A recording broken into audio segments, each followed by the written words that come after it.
साथ किया है। किसके साथ किया है? वसुदेव जी के साथ। कंस अपनी बहन से इतना प्रेम करता था कि विवाह के बाद स्वयं अपने हाथों से रख हाथ करके उसे ससुराल पहुंचाने जा रहा था। तभी आकाशवाणी हुई, अरे कंस, तो अपनी जिस बहन देवकी से इतना प्रेम करता है ना, इसी की 8वीं संतान तेरा काल हो। अब जैसे ही कंस ने आकाशवाणी सुनी, तुरंत तलवार निकाली और देवकी को मारने लगा। वसुदेव जी ने आकर के बीच में हाथ पकड़ा, अरे अरे कंस, आकाशवाणी ने कहा है देवकी की 8वीं संतान तुम्हारी काल हो, इसमें देवकी का कोई दोष नहीं। मैं तुम्हें वचन देता हूं, देवकी के गर्भ से जितने भी पुत्रों का जन्म होगा, मैं सारे पुत्रों को ला करके तुम्हें सौंप दूंगा। कंस जानता है वसुदेव जी कभी झूठ नहीं बोलते हैं। कंस को दया आई है, उसने देवकी और वसुदेव को छोड़ दिया है। जैसे ही माँ देवकी के गर्भ से प्रथम पुत्र का जन्म हुआ, वसुदेव ने ले जाकर के सीधा कंस के हाथों में दे दिया। कंस ने सोचा कि भाई ये कितने ईमानदार हैं। विचार करता है, भाई आकाशवाणी ने तो कहा है देवकी की 8वीं संतान मेरा काल होगा। वसुदेव जी से कहा है, वसुदेव जी, आकाशवाणी ने कहा है देवकी की 8वीं संतान मेरा काल होगी, तो मुझे पहले दूसरे तीसरे बच्चों से कोई दिक्कत नहीं, आप इसे ले जाओ, आप तो केवल 8वीं संतान को लेकर के। इधर नारद जी ने सोचा कि भाई कंस यदि ऐसे ही दया करने लगा तब तो हो चुका है, इसके पाप का घड़ा भरेगा कैसे, और जब तक पाप का घड़ा नहीं भरेगा तब तक इसको भगवान मारेंगे कैसे। नारद जी महाराज नारायण नारायण करते हुए कंस के सभा में पधारे। कंस ने गो स्वागत सत्कार किया। नारद जी ने कहा, कंस, मुझे ऐसा लगता है तुम्हें मृत्यु से थोड़ा भी भय नहीं है। कंस ने कहा, वो कैसे महाराज, मैं तो कब से देवकी के 8वीं संतान की प्रतीक्षा कर रहा। नारद जी ने कहा, कंस, पता है देवताओं की एक गुप्त मीटिंग हुई थी, सूत्रों के हवाले मुझे पता चला है कि देवता तुम्हारे साथ कुछ षड्यंत्र करना चाहते। आजकल भी चलता है ना सूत्रों के हवाले की खबर, आज तक यही नहीं पता चला कि वो सूत्र है कौन। नारद जी ने भी कहा कि भाई सूत्रों के हवाले पता चला है कि देवता तुम्हारे साथ कुछ षड्यंत्र कर सकते हैं। अब कंस की बुद्धि चकराई, देवकी और वसुदेव को पकड़ करके कारागार में डाल दिया और एक एक करके माँ देवकी के समस्त 6 संतानों की हत्या कर दी। 7वें संतान के रूप में बलराम जी का आगमन हुआ है। भगवान की योग माया ने बलराम जी को माँ देवकी के गर्भ से खींच करके गोकुल में कंस के अत्याचार से बचने के लिए छुप करके रह रही वसुदेव जी की ही दूसरी पत्नी माँ रोहिणी के गर्भ में स्थापित की। 7वें संतान के रूप में बलराम जी आए हैं। 8वें संतान के रूप में अब स्वयं भगवान का प्राकट्य होने वाला है। पूरी प्रकृति सज धज करके तैयार है। आकाश में देवी देवताओं की भीड़ लगी हुई है। ऋषि महर्षि भगवान के दर्शन के लिए लालायित है। हाथ जोड़ करके सारे देवी देवता भगवान से प्रार्थना कर रहे हैं, प्रभु अब जल्दी हमें अपना दर्शन प्रदान करो।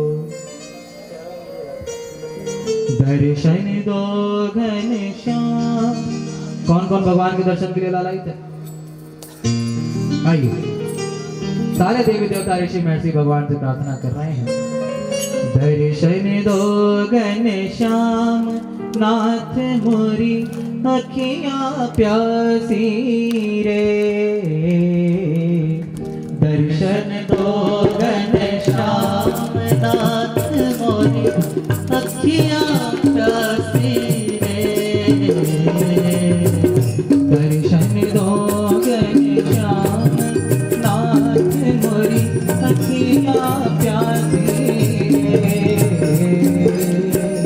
दर्शन दो घनश्याम, नाथ मोरी अखियां प्यासी रे।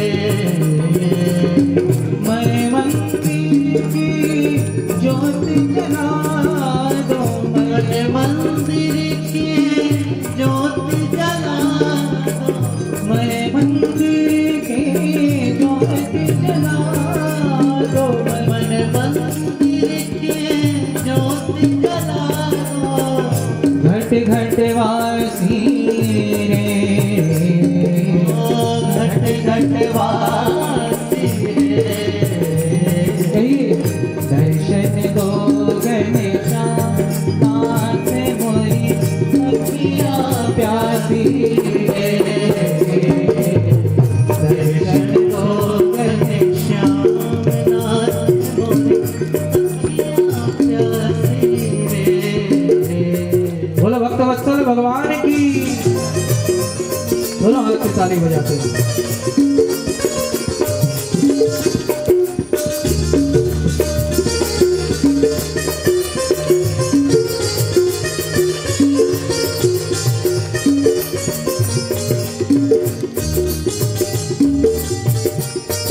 सारे देवी देवता ऋषि महर्षि भगवान से प्रार्थना करते हुए कह रहे हैं प्रभु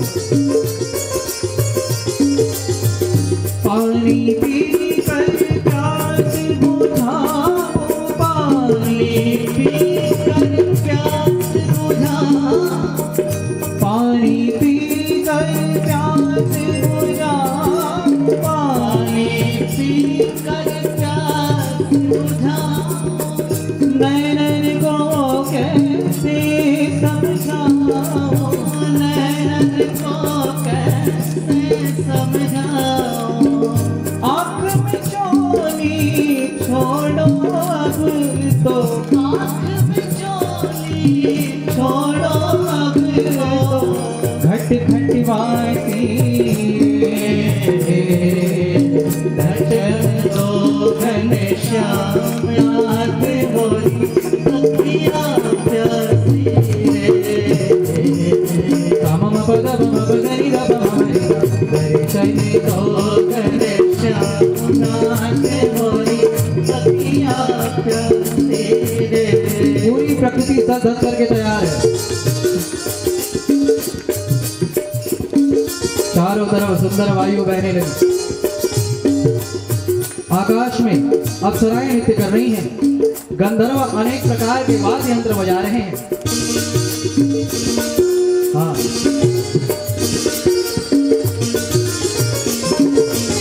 ऋषि महर्षि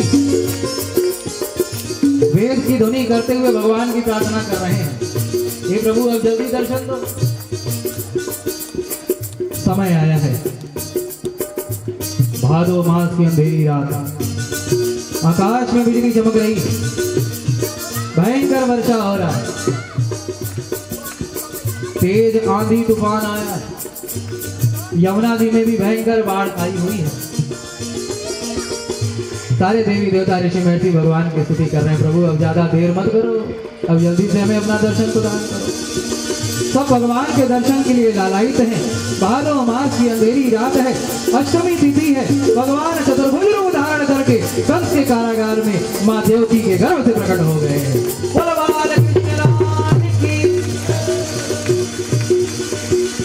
प्रकट होकर के भगवान ने पहले तो माता पिता को दर्शन दिया, फिर आज्ञा देते हैं पिताजी अब आप मुझे गोकुल की ओर ले चलें।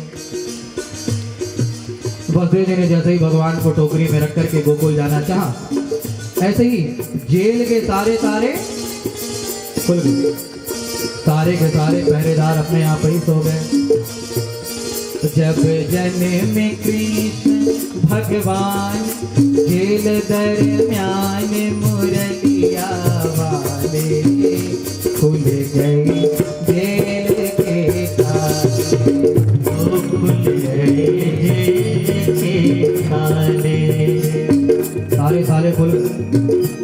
वसुदेव जी भगवान को टोकरी में लेकर के यमुना नदी के तट पर आए हैं।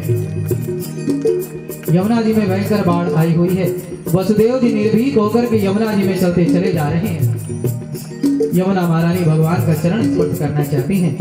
भगवान ने जैसे ही टोकरी से अपना चरण नीचे लटकाया है, जैसे ही यमुना महारानी ने भगवान का चरण स्पर्श किया है, पुनः शमशान हो गया। वसुदेव जी भगवान को लेकर के गोकुल पहुंचे। इधर गोकुल में यशोदा रानी ने छोटी सी सुंदर सी कन्या को जन्म दिया है, जो साक्षात योग माया है।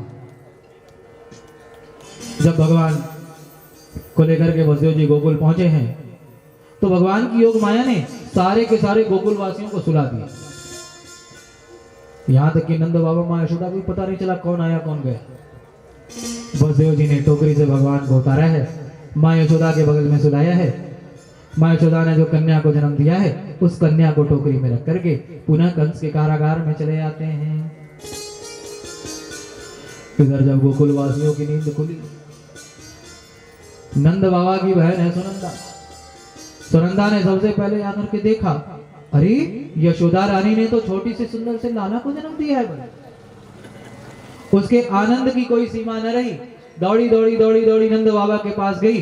भैया बधाई हो बधाई हो बधाई हो। अरे यशोदा रानी ने छोटे से सुंदर से लाला को जन्म दिया है और वो लाला दिखने में इतना सुंदर है कि उसे देख करके ऐसा लगता है मानो साक्षात भगवान नारायण ही